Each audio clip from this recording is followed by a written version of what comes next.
There is a moment, a very specific moment, when a narcissist realizes they no longer own you. And that moment does not look like anger. It does not look like rage. It looks like silence on their end, a strange stillness, a confused pause, because for the first time since they entered your life, the supply has been cut. The mirror has gone dark, and the person they used to drain is now standing somewhere they cannot reach. And what happens inside them after that is something most people will never understand unless they have lived it. Because the human being who once made you feel small, replaceable, invisible, and insane begins to slowly orbit you in ways they cannot explain even to themselves. And that orbit, that quiet, obsessive, gravitational pull they develop toward the version of you they can no longer access, is what people loosely call becoming your slave until death.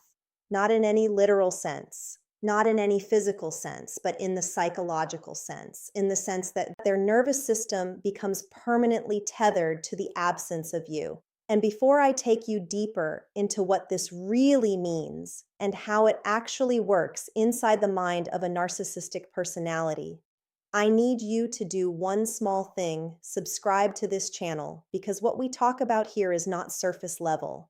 It is the kind of psychological awareness that rewires the way you see every difficult relationship you have ever survived. And you deserve to be reminded of these truths every single week. So subscribe now and stay with me, because what comes next is going to land somewhere very deep inside you.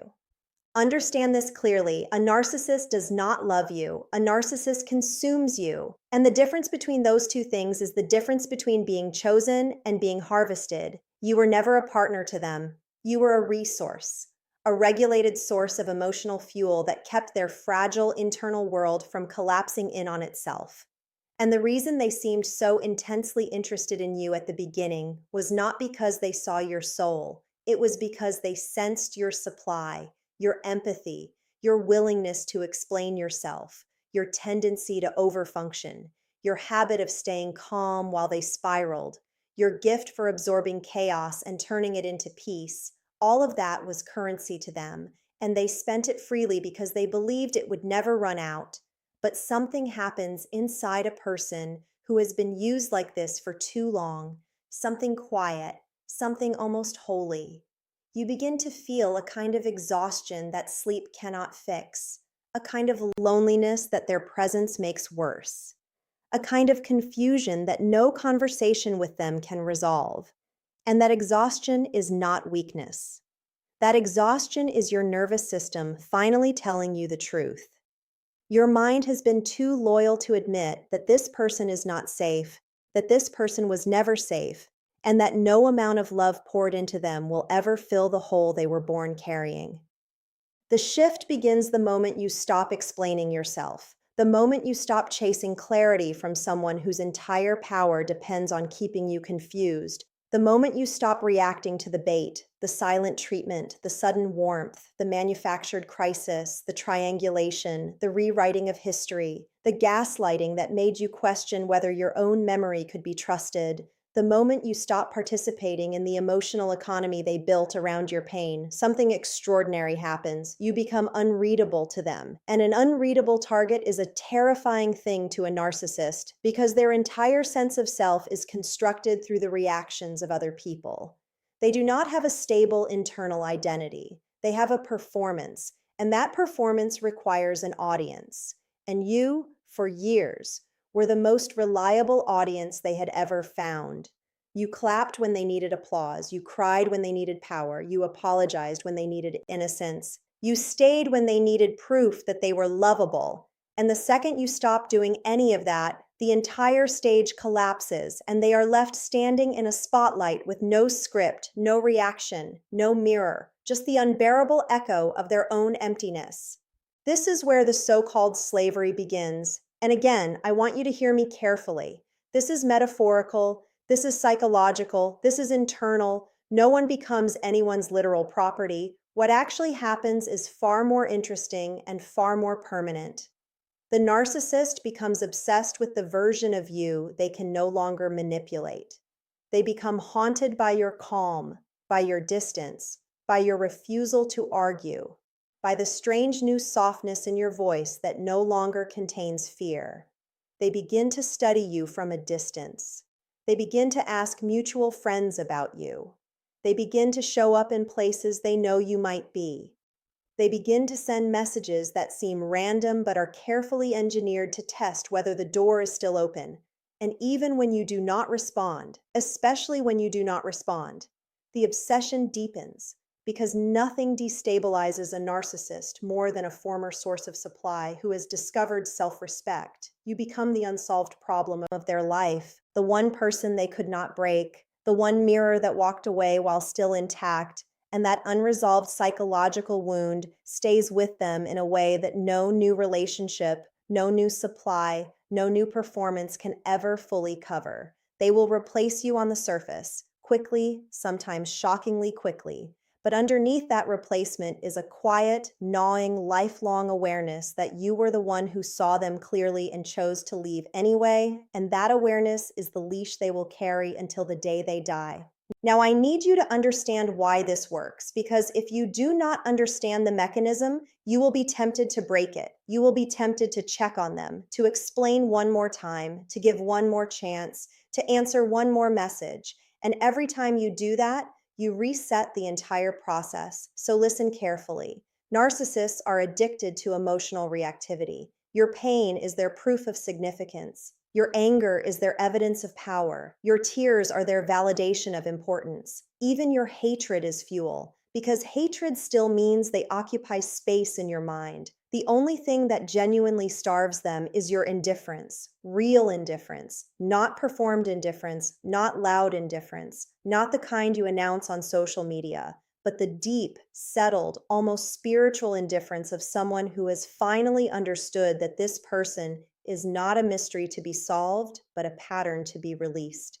And when you reach that level of inner stillness, you stop being a person to them and start being a wound, a permanent psychological wound that they cannot lick closed. And that is the wound that follows them into every future bedroom, every future argument, every future quiet night when they cannot sleep and do not know why. If this is reaching something inside you that has been waiting a long time to be named, take a breath and subscribe to this channel before you go any further, because the work of unlearning the relational patterns that made you available to a narcissist in the first place is not a single video. It is a slow, deliberate reconstruction of how you relate to yourself, and I want to be a steady voice in that reconstruction. So subscribe, turn on notifications, and let this be one of the spaces where your healing is treated with the seriousness it deserves. And now, let us go even deeper, because the next part is the part most people miss. The reason you were chosen is not the reason you think. You were not chosen because you were weak. You were chosen because you were strong in a very specific way. You were chosen because you had a deep capacity for loyalty, for forgiveness, for seeing the wounded child inside other people. You were chosen because you were the kind of person who could love someone through their worst behavior and still believe in their best self, and that quality, which in a healthy relationship would have been treasured, in this relationship was exploited. And now that you are walking away, you have to do something very difficult. You have to stop punishing yourself for the very traits that make you a beautiful human being. Your empathy was not the problem. Your empathy aimed at the wrong target was the problem. Your love was not the problem. Your love poured into a container with no bottom was the problem. And the work now is not to harden yourself, not to become cold, not to become the kind of person who can never be hurt again. The work is to become discerning, to keep your softness but guard your gates, to keep your warmth but verify who is worthy of it, to keep your capacity for deep love, but understand that depth is a privilege, not a right, and that privilege is something people earn through consistency, accountability, and emotional safety, not through charm, intensity, or trauma bonding. And here is the truth almost no one tells you. The longer you stay in your own peace, the more the narcissist deteriorates, not because you are doing anything to them, but because you are no longer doing anything for them. You are no longer regulating their emotions, no longer stabilizing their identity, no longer absorbing their projections, no longer translating their cruelty into something forgivable. And without you performing all of that invisible labor, they are forced to encounter themselves. And a narcissist encountering themselves without a buffer is one of the most psychologically painful experiences a human being can undergo, which is why they will do almost anything to avoid it, including circling back to you, sometimes years later, with apologies that sound rehearsed because they are, with insights that sound borrowed because they are, with promises that sound desperate because they are. And the test of your healing will not be whether you feel nothing in that moment. The test of your healing will be whether you can feel something and still not move, whether you can acknowledge the history and still close the door, whether you can wish them well in the abstract and still refuse them access in the concrete. And that quiet, unshakable no is the moment you become free in a way they will never be. You have to understand the loneliness of the narcissist to fully grasp what you are walking away from. Beneath the arrogance, beneath the contempt, beneath the cold eyes and the cutting words is a person who has never once experienced genuine intimacy, not with you, not with anyone, not even with themselves. Because intimacy requires the one thing they cannot tolerate, which is being seen without performance. And since they cannot tolerate it, they sabotage it everywhere it appears, which means every relationship they will ever have, including the one they enter after you, will be a variation of the same hollow choreography. Different partner, same emptiness, different stage, same script, and somewhere inside them, in a place they will rarely admit even to themselves, they know this, and that knowing is the quiet hell they carry. And your absence becomes the loudest reminder of that hell, because you were the one who almost reached them, the one who came closest to cracking the performance, the one whose love was real enough to expose how fake everything else has been. And that is why, in the deepest psychological sense, they never fully let you go. Not because they love you the way you understand love, but because you became the symbol of the life they could have had if they had been brave enough to be human. So before this lands its final blow, I want you to subscribe one more time if you have not already, because the person you are becoming on the other side of this awareness deserves a community, deserves a steady stream of reminders, deserves to be surrounded by voices that will not gaslight them back into smallness. And this channel is built for exactly that, so subscribe, share this with the one person in your life who needs to hear it, and let us continue because we are not done. Not even close. The final shift, the deepest shift, the shift that changes everything, is when you stop wanting them to understand. You stop wanting the apology. You stop wanting the recognition. You stop wanting them to finally see what they did because you realize that their understanding was never the doorway to your freedom.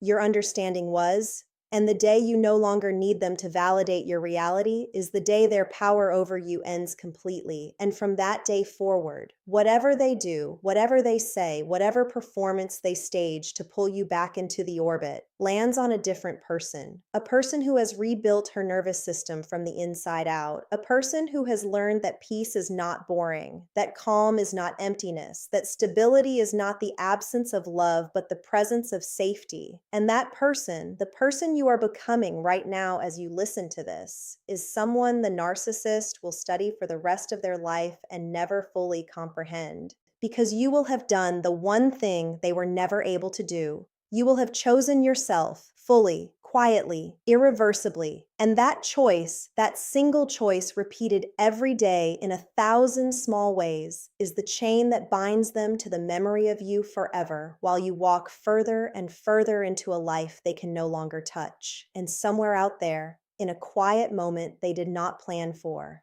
in a room that suddenly feels too still, in a silence they cannot fill with new supply, they will think of you, and they will not know why their chest hurts, and they will not know why nothing tastes the same, and they will not know why every mirror they look into now shows them something they have spent their entire life running from. And you will be somewhere else entirely, breathing differently, loving differently, existing differently, no longer waiting, no longer explaining, no longer translating yourself for someone who was never going to read the language of your soul. And the further you walk, the more they will feel it. And the more they feel it, the more they will reach. And the more they reach, the more clearly you will see that you were never the one who needed them. You were the one they could not survive without knowing. And somewhere in the quiet architecture of that truth, a door is opening inside you that has been locked since long before they ever arrived. And on the other side of that door is a version of you that has been waiting patiently, lifetimes maybe, for you to finally stop bleeding for people who were never going to bandage you. And as you step toward her, as you feel her reach back, as you begin to understand that everything you survived was preparing you for this exact